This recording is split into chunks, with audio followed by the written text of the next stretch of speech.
MDH biryani મસાલા, પારંપરિક બિરયાનીનો અસલી સ્વાદ. असली मसाले साथ साथ MDH હુમલો નહીં કરે તો હવે બંને દેશોના DGMO 12મી મેના રોજ બપોરે 12 વાગે આ મુદ્દે વાટાઘાટો કરશે.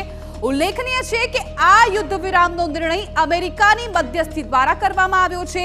અમેરિકી રાષ્ટ્રપતિ ડોનાલ્ડ ટ્રમ્પે શનિવારે સાંજે 5:30 વાગે એક ટ્વીટ કરીને આ માહિતી આપી, જેમાં તેમણે કહ્યું કે અમેરિકાના મધ્યસ્થી હેઠળ ગઈકાલે રાત્રે લાંબી ચર્ચા પછી મને જણાવતા આનંદ થાય છે કે ભારત અને પાકિસ્તાન હુમલાઓને તાત્કાલિક અને સંપૂર્ણપણે રોકવા માટે સંમત થયા છે.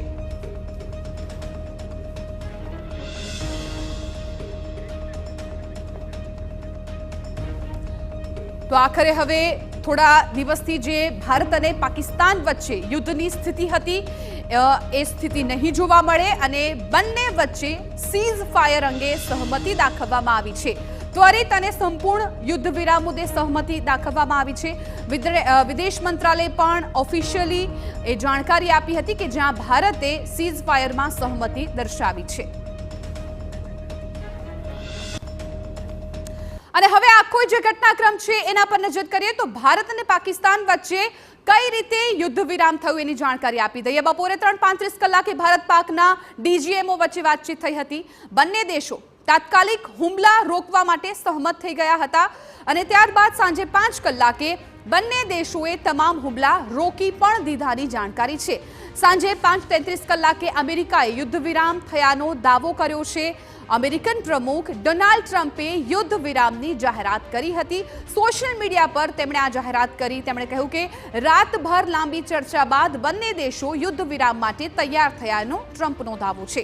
અમેરિકાએ યુદ્ધ વિરામની જાહેરાત બાદ બંને દેશોએ પણ પુષ્ટિ કરી દીધી છે. વિદેશ મંત્રાલયે યુદ્ધ વિરામની જાહેરાત કરી છે. હવે 12 મેના બંને દેશો વચ્ચે DGMO લેવલની ચર્ચા થવાની છે. તો આખરે આજે સૌથી મોટા આ મહત્વપૂર્ણ સમાચાર આજના દિવસના છે કે જ્યાં અમેરિકાના રાષ્ટ્રપતિ ડોનાલ્ડ ટ્રમ્પે એ ટ્વીટ કર્યું હતું અને ટ્વીટ મારફતે તેમણે મધ્યસ્થી દર્શાવી અને આ જાણકારી આપી હતી.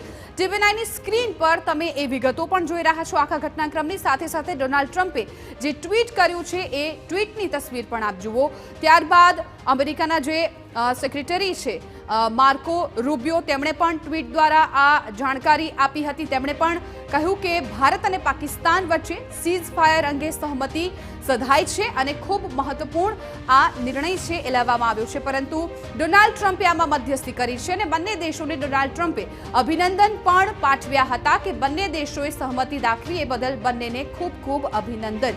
છેલ્લા કેટલાય દિવસથી ભારત અને પાકિસ્તાન વચ્ચે જે તણાવભરી સ્થિતિ હતી, જે યુદ્ધની સ્થિતિ હતી, હવે એ સ્થિતિ પર પૂર્ણ વિરામ લાગી ગયું છે, કેમ કે બંને દેશો સીઝ ફાયરમાં સહમતિ દાખવી રહ્યા છે અને ઓફિશિયલ પણ આ જાહેરાત કરી દેવામાં આવી છે. વિદેશ મંત્રાલય પણ ઓફિશિયલી આ જાણકારી આપી છે કે ભારત છે એ સીઝ ફાયર માટે સહમત છે અને બીજી તરફ પાકિસ્તાને પણ જાહેરાત કરી દીધી છે. પરંતુ જે પ્રકારે માહિતી હતી તે પ્રકારે હવે ડોનાલ્ડ ટ્રમ્પે આમાં મધ્યસ્થી કરીને આ મામલે તેમણે ટ્વીટ કરીને જાણકારી આપી હતી.